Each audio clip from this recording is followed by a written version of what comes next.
नमस्कार। मेरा नाम प्रकाश मान श्रेष्ठ है और मैं नेपाल से हूँ। कुछ दिन पहले इस कोरोना वायरस के प्रकोप के कारण लॉकडाउन के अवसर पे हमसे बंधी हुई अवस्था में मैंने भगवान बुद्ध की धर्मपत्नी यशोधरा के संबंध में एक वीडियो बनाए थे। नेपाल देश में प्रचलित महायानी परंपरा, जिसे नेवार बुद्धिज्म भी कहे जाते हैं, उसके आधार पर नेपाली भाषा में बनाया गया उस वीडियो को आप जैसे हिंदी भाषी भाइयों और बहनों भी देख सकें, ये सोचकर मैंने इसे हिंदी में प्रस्तुत करने का कोशिश कर रहा हूँ। क्योंकि मेरी मातृभाषा हिंदी नहीं है, उस पर ये मेरा पहला ही प्रयास है। आशा करता हूँ मेरी इस टूटी फूटी हिंदी बोल के लिए मुझे माफ कर देंगे। इसे लिखने और प्रस्तुति देने के लिए मुझे उत्साहित करने वाली मेरी बेटी कृतिका श्रेष्ठ के नाम वीडियो डेडिकेट करना चाहता हूँ। यशोधरा, यशोधरा, देवी यशोधरा भगवान बुद्ध की सहधर्मिणी, राहुल भद्र की माता, जन्म जन्म हर एक जन्म में बुद्ध की धर्म पत्नी बनकर सदा साथ देती आई देवी। बौद्ध धर्म में सबसे अधिक महत्वपूर्ण परंतु छाया में पड़ी हुई एक नारी पात्र। बौद्ध समाज में नारी जाति की स्वतंत्रता के मूल्य और मान्यता देने वाली एक स्वयं प्रकाशमान आदर्श। यशोधरा के मूल नाम गोपा था। प्रवचित होने के बाद उनको भद्र कच्चना कहे गए थे। यशोधरा अर्थात गोपा देवदेव के कोल्य वंशी राजा दंडपाणि की छोरी थी। उनकी माता का नाम अमिता था। वे राजा शुद्धोधन की बहना थी। उनके दादा काशी के कोल्य वंशी राजा थे जो सन्यासी बने थे और बाद में वो सन्यासी जीवन को त्याग कर कपिलवस्तु की एक शाक्य वंशी कन्या को ब्याह कर पुनः सांसारिक बने चले थे। इस तरह शाक्य वंशी और कोल्य वंशी नाते में चचेरे मौसेरे कुल के होते थे। शाक्य कुल का राजा कपिलवस्तु था और कोल्य वंश का राजा देवदा था। शाक्यों और कोल्यों में अवैध अंतर संबंध होने से दोनों को ही सामूहिक रूप में शाक्यों भी कहे जाते थे। यशोधरा के पिता दंडपाणि को भी इसीलिए शाक्य सेनापति भी कहे गए हैं। देवी यशोधरा और भगवान बुद्ध का संबंध के बारे में सबसे पहला उल्लेख स्वयं पुराण में मिलता है। त्रिशास्त्र महाशास्त्र कल्प समय पहले आदि बुद्ध भगवान दीपंकर के धर्म शासन काल में यशोधरा का नाम सुमित्रा था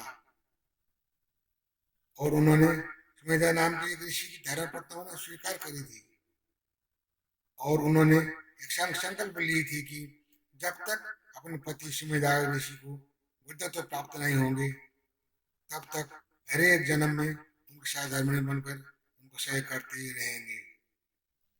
तब से यशोधरा ने अब तक गणना ही न कर सकने वाली संख्या में असंख्य जन्म लेते आई है और हर एक जन्म में ऋषि सुमेधा की पत्नी बनती हुई उनको पुण्य संभार और ज्ञान संभार कराते हुए अंतिम में वर्तमान के इस भद्रकल्प में यशोधरा नाम से प्रसिद्ध होकर निर्वाण ली थी। भगवान दीपंकर को आदि बुद्ध कहने का तात्पर्य यह है कि लोक में बुद्ध तो बहुत हुए हैं, अकेला गौतम बुद्ध ही एक जन मात्र बुद्ध हुआ हो ऐसा नहीं है। जो पहले आ चुके हैं असंख्य संख्या के बुद्धों को सबको हम जान नहीं सकते। हमारे संज्ञान में जो रहे हैं उनमें से सबसे पहले वाला जो है उन्हें ही आदि बुद्ध कहे गए हैं। साथ में एक छोटी सी जानकारी भी देना चाहता हूँ। उन्हें भगवान दीपंकर बुद्ध के नाम से हाल तक नेपाल के काठमांडू में एक 12 वर्षीय दीपंकर यात्रा होते ही आए हैं। इसमें लाखों लोग काठमांडू उपत्यका के 70 किलोमीटर लंबा गली कूचों से पैदल चलकर 131 महत्वपूर्ण देवी देवताओं लगाए हजारों सारे देवी देवताओं को दर्शन और परिभ्रमण करते हैं। इस तरह दीपंकर भगवान को याद करते हैं। हाँ, तो शुरू करें। सुमेधा एक सामान्य ऋषि भर नहीं थे।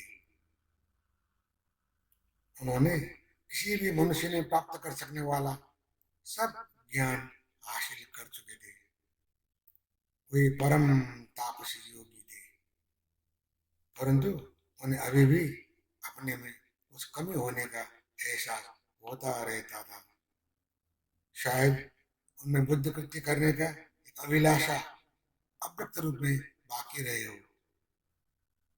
यह बुद्ध कृत्य करने का तात्पर्य है कि सम्यक रूप में समुद्ध बनने के लिए जो कर्मों का करना पड़ता है और बुद्ध होने के बाद जो लीला किए जाते हैं उसको कहे गए हैं।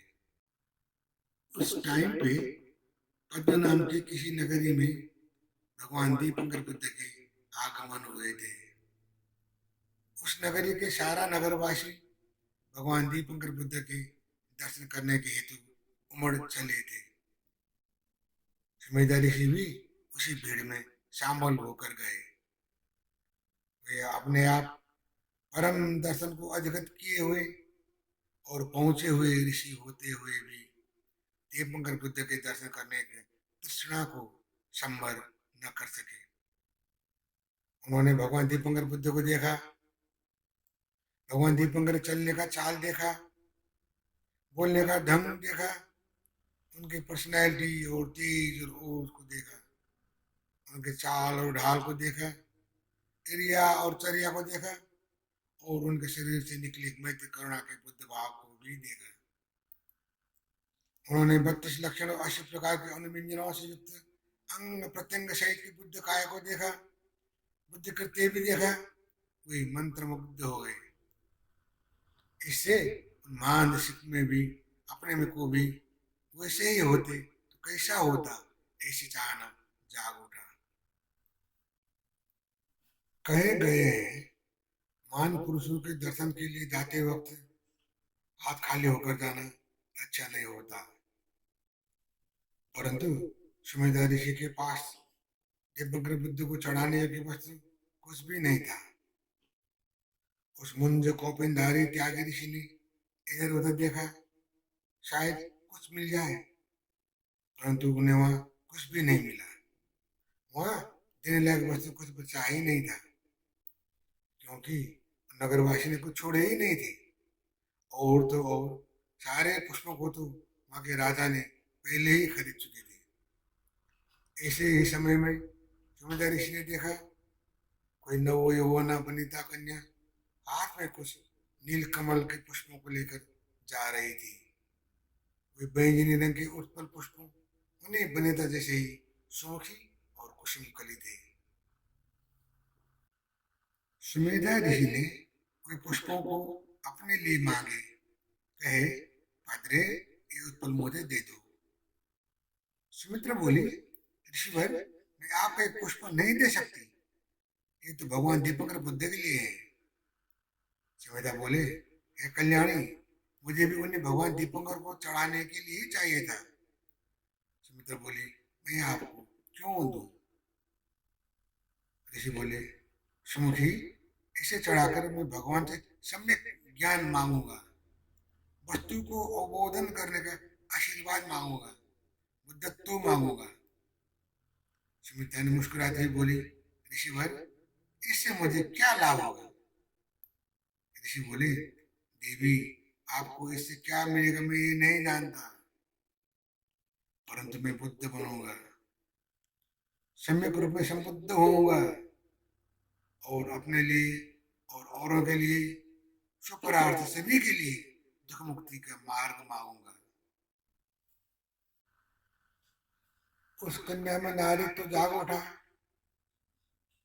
कुसुम कली विबुद्ध हुआ, मातृत्व का भाव निकल आया, मैत्री करुणा प्रकट हुआ, बोध चित्त उत्पन्न हुआ, अपने आप को मिटाकर दूसरों को मुक्त कराने की अहेतुक कृपा का प्रस्फुट हुआ।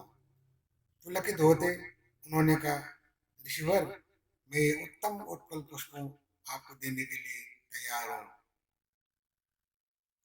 मैं आपके ऐसे महान आकांक्षाओं को अनुमोदना करती हूँ। आप भी समृद्ध बनने में सफल होइए। आप जगतो हिताय के लिए अवश्य सम्यक समृद्ध बनिए। उन्होंने फिर कहा, परंतु मैंने भगवान दीपंकर जैसे बुद्ध को चढ़ाने के लिए ले जा रहे ये पुष्पों को उनके बदले आपको देने के लिए आप मेरे लिए वैसे ही महत्वपूर्ण वही होना चाहिए। इसका मतलब आपको मेरे भर्ता होना पड़ेगा, मेरे स्वामी, मेरे पतिदेव होना पड़ेगा। तो वो मात्र मैं आपको आपकी साधना में सहयोग करने के लिए सक्षम हो पाऊंगी। क्या आपको ये मेरा संबंध के साथ मंजूर है?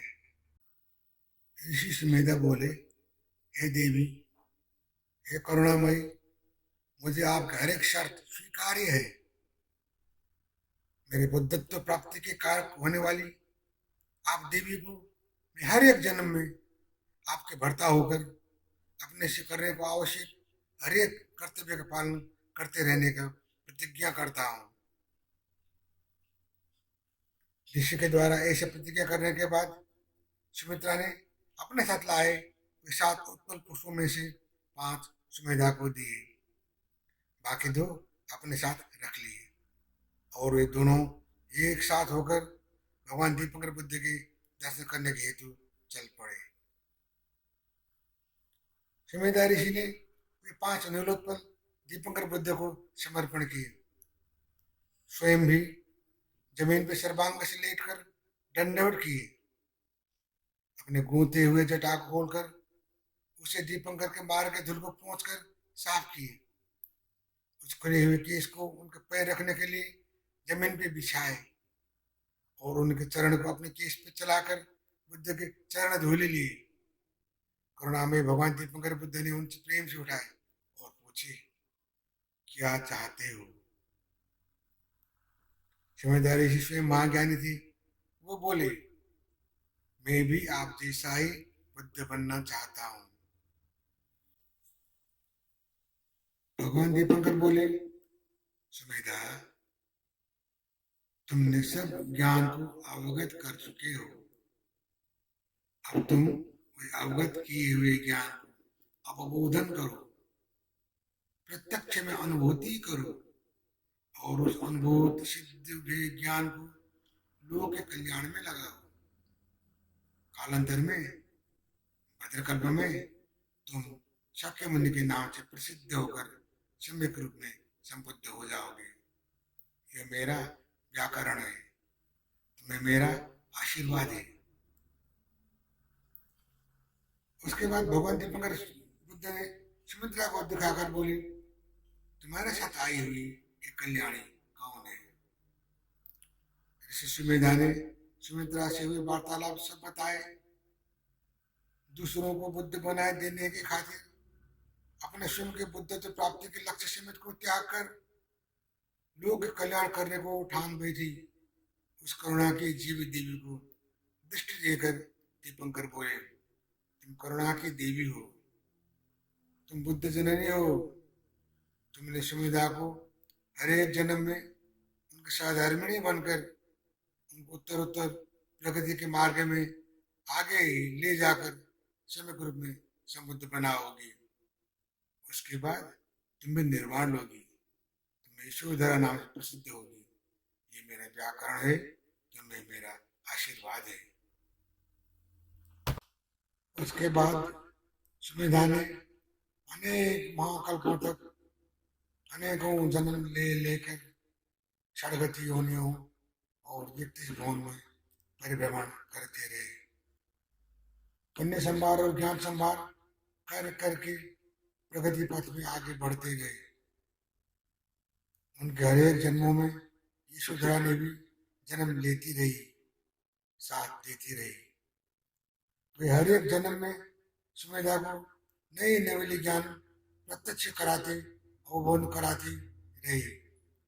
सुमेधा ने भी कभी मृग बनकर, कभी बाघ बनकर, कभी क्या होते रहकर सकल 84 लाख योनियों के अनुभव कर लिए।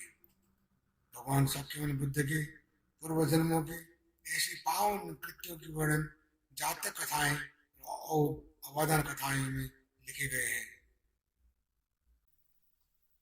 सुमेधा और सुमित्रा के पुण्य संभार और ज्ञान संभार करते रहने क्रम में उस कड़ी के अंतिम जन्म में सुमेधा ऋषि विश्वंतर नाम के राजकुमार हुए।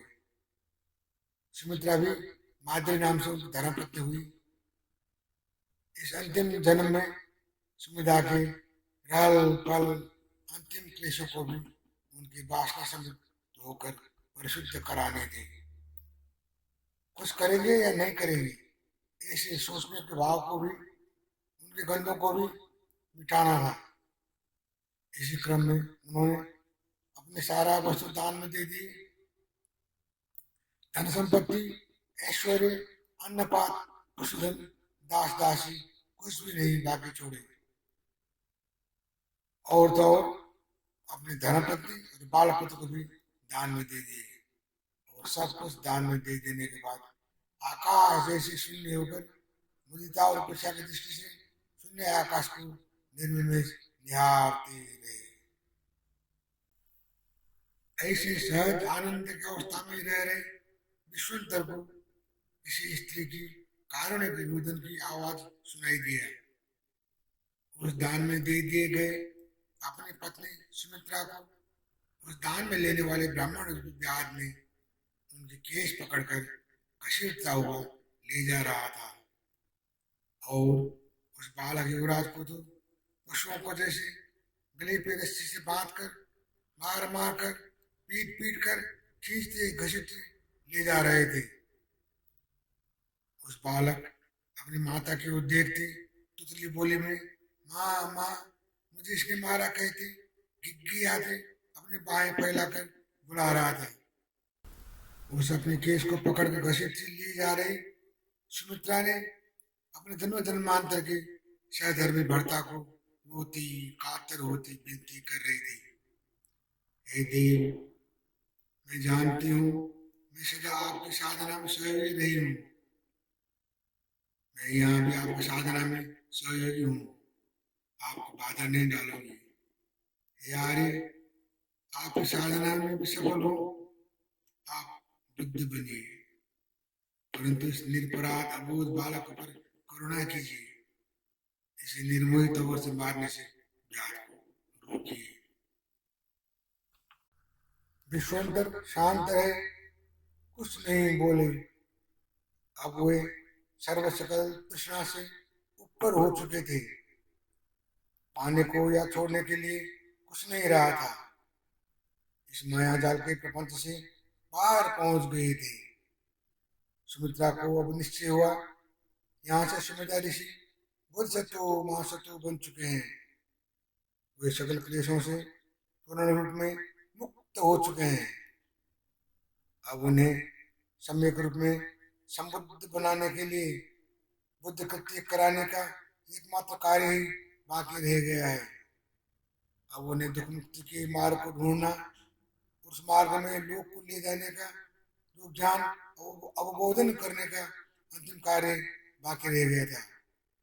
इसलिए वो सुमेधा ऋषि श्वेत केतु नाम के बोधिसत्व महासत्व बनकर उपयुक्त द्वीप, उपयुक्त जनपद, उपयुक्त कुल, उपयुक्त पिता माता को ढूंढते, मूल्यांकन करते, उपयुक्त देश काल परिस्थिति का इंतजार करते तुष्टा भवन में बैठे रहे। इसी के साथ इस यशोधरा की कहानी का पहला खंड ऋषि सुमेधा और विश्वंतर की कहानियां ये समाप्त होता है।